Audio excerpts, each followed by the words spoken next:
Disputed area है वो, उसने एनेक्स कर दिया इसराइल के, पार्ट ऑफ इसराइल, ऑफिशियल उसको कर दिया है। तो हम क्या करें फिर? हमें कम से कम 1 करोड़ का जुलूस तो निकालना चाहिए था ना, एटलीस्ट अपने जज्बात का इजहार करने के लिए। 22 करोड़ का मुल्क है, इस्लाम की बात करते हैं, सुपरमेसी की बात करते हैं इस्लाम की, और कहते हैं कि हम मजलूम फ़लस्तीनियों के साथ हैं। दोस्तों, मैं महेंद्र शर्मा स्वागत करता हूं वन वर्ल्ड हिंदी में आपका। उम्मीद करता हूं आपको स्वस्थ है।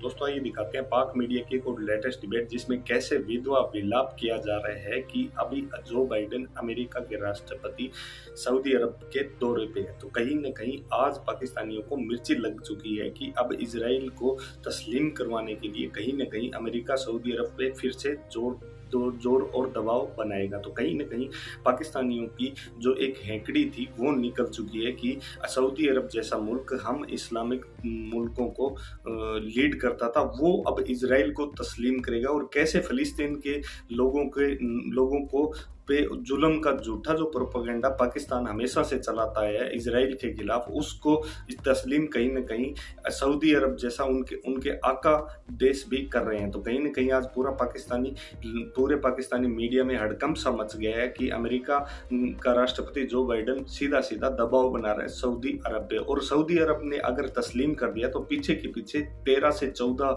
इस्लामिक मुल्क भी इजराइल को मान्यता देने के लिए तैयार हो जाएंगे, क्योंकि ये उनकी भीख पे पलने वाले हैं। जबकि भीख पे पलने के लिए पाकिस्तान भी सऊदी अरब पे ही डिपेंड है, क्योंकि आईएमएफ के बाद कहीं न कहीं इनकी आस सऊदी अरब और चीन पे भी है, क्योंकि इनसे भी भीखे लेते रहते हैं और इस्लाम के नाम पे। तो कैसे आज विधवा विलाप पाकिस्तानी मुल्लों ने किया और कह रहे हैं कि 22 करोड़ की आवाम से 1 करोड़ लोगों को हमें रोडों पे निकलना चाहिए, वो भी सिर्फ फिलिस्तीन के लोगों के लिए। तो झूठे प्रोपेगेंडे के लिए निकलने के लिए हर समय तैयार रहते हैं पाकिस्तानी। तो दोस्तों देखिए डिबेट, ये इस पे बड़ी डिबेट होती है और हम तो निकलते हैं फलस्तीनियों के लिए। बदकिस्मती से है कि फलस्तीनी कभी मैंने नहीं देखा, जब तक होश मैंने देखी है। यहाँ इधर बड़े जलसे किए हैं, इफ्तिखार ने भी, और सब साहब हम जाते थे फलस्तीनियों की सपोर्ट के अंदर।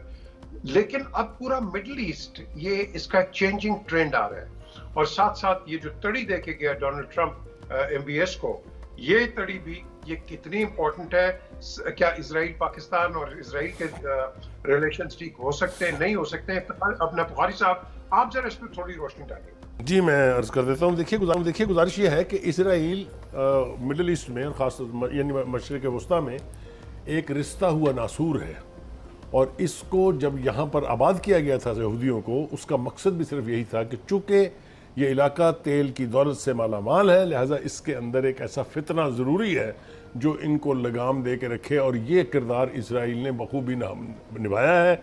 चाहे वो इजिप्ट है, चाहे वो जॉर्डन है, चाहे वो गज़ा की पट्टी है, जो भी मुल्क उसके इर्द गिर्द हैं उसको उन्होंने हमेशा से ब्लीड कराए रखा है।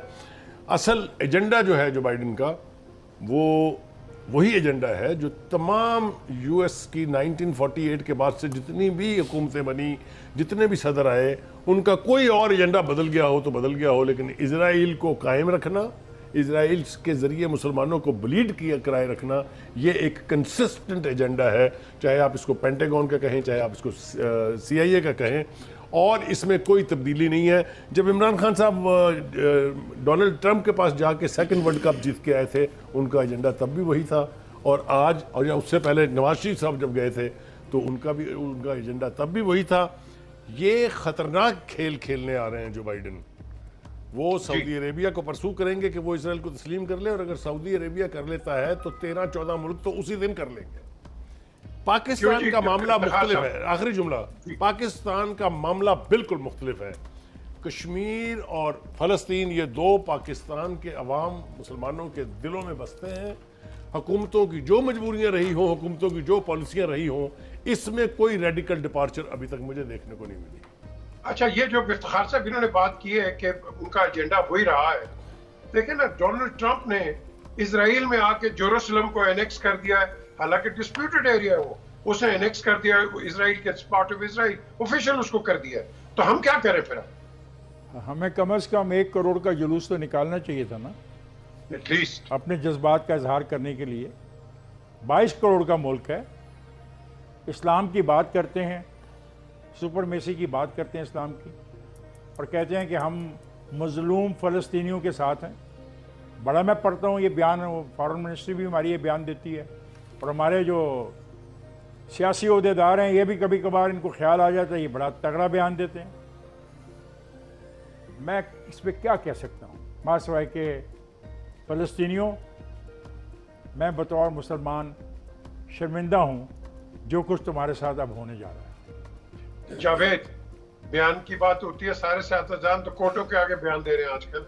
देखिए जी, जो बाइडन का इस वक्त विजिट डिस्कस हो रहा है उसके पीछे जो हमें चीज़ देखनी चाहिए, और मेरा ख्याल है कि पाकिस्तान को उस चीज़ से सबक सीखना चाहिए कि जो इस वक्त अमेरिका में इन्फ्लेशन बढ़ रही है और ऑयल प्राइसेस की वजह से जो बाइडन की मकबूलियत है वो भी दिन ब दिन कम हो रही है। ये वो प्रेशर है जो उसको लेकर सऊदी अरब में MBS मोहम्मद बिन सुलेमान के सामने लेके जा रहा है, जिसको जमाल खशोगी के केस में उन्होंने कातिल कहा था, आपको याद होगा, और कितने सख्त और कितनी पाबंदियां लगाने की बातचीत की थी। ये बात वो मोदी के बारे में कह चुके थे। अच्छा, तो आज बिल्कुल सही कहा, आज उसी MBS मोहम्मद बिन सुलेमान के सामने जा रहे हैं और क्या रिक्वेस्ट करने जा रहे हैं कि खुदा का वास्ता है तेल की पैदावार बढ़ाओ। दूसरा, इसराइल को एयर स्पेस दो, और तीसरी रिक्वेस्ट करने जा रहे हैं कि जो एनर्जी रिसोर्सेज इस वक्त इसराइल में हैं उनको सी के जरिए रूट दें और इसके अलावा ज़मीनी एक्सेस दें। ये वो एजेंडा है जो चल के इजिप्ट से लेके मिस्र तक को ऑन बोर्ड करने का है, और इस एजेंडे को हासिल करने के लिए जनाब बाइडन साहब वो कड़वी गोली खाने जा रहे हैं जिसके बारे में 4 साल से वो कातिल भी कह रहे थे, अरेस्ट करने की बात कर रहे थे। और ये सारी बात कि इमरान खान ने जो अपना बयानिया लेके चले हैं वो डायरेक्ट अवाम को टारगेट करके अपने बयानिए को दिन ब दिन परवेल करते जा रहे हैं, और उनका बयानिया अब 2 चीज़ों पे चल रहा है जो कि देखने की चीज़ है कि आया अवाम उसको रिएक्ट करेंगे या नहीं करेंगे, या उसको किस सेंस में लेते हैं। माजी में आपने देखा होगा पाकिस्तान मुस्लिम लीग ने जब एंटी इस्टेब्लिशमेंट बयानिया बनाया था तो आप देखें वो इलेक्शन भी जीते हैं, ज़िमनी इलेक्शन भी जीते हैं, उनका पॉपुलर वोट बैंक भी निकला है। मरियम नवाज शरीफ लीडर कैसे बनी है? मरियम नवाज शरीफ लीडर इसी बयानिया के ज़रिए पे तो बनी है। और आज इमरान खान का एंटी अमेरिकन और एंटी इस्टेब्लिशमेंट बयानिया इस वक्त अवाम में थ्रू सोशल मीडिया, थ्रू उनकी तकारीर डायरेक्ट हिट हो रहा है।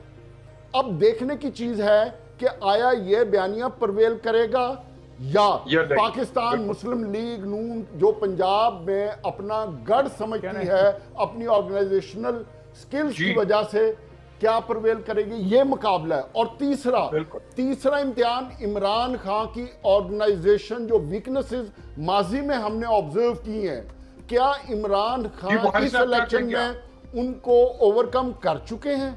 अगर कर चुके हैं तो फिर नतायज मुख्तलिफ होंगे, अगर आज भी उनके वही मिसाल हैं तो फिर बड़ी मुश्किलात होंगी उनके लिए।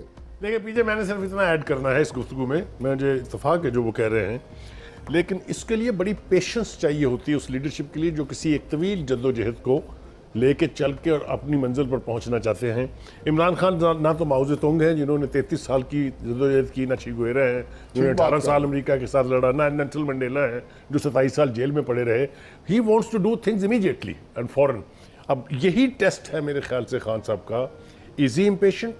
अगर वो पेशेंट हैं और लोग उनके साथ हैं, उनको लेके प्रॉपर लीडर की तरह से उनको गाइड करते हैं तो मंजिल मिल जाएगी।